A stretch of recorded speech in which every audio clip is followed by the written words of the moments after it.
За пръв път двамата алпинисти от България се отзовават в Димитровград през януари по покана на преподавателя по биология от Димитровградската гимназия Слободан Цветков и ученици от биологическата секция.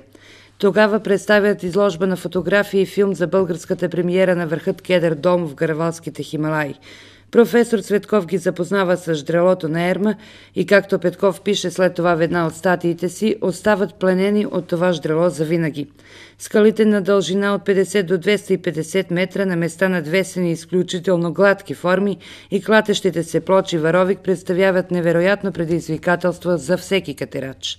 Затова през уикенда двамата алпинисти направиха опит да прокарат премиерни траверси на Тодорин камък и Мумуль в самото начало на Влашкото ждрело.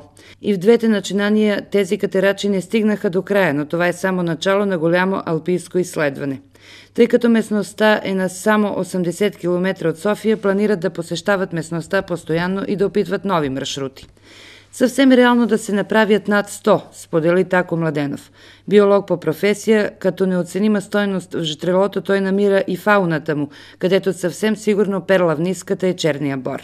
Катеренето на двамата български алпинисти спечели внимание на местните жители от Влас и многобройните туристи отбили се да посетят Погановския манастир. От безопасна дистанция това хоби и тези хора изглеждат, меко казано, странно. А какво ги кара да катерят най-опасните стени, да прекарват часове на скалите без вода и храна и почти през цяло време да са на косъм от смъртта, не могат да кажат. Но като човек веднъж се отдаде на това хоби, трудно може да спре.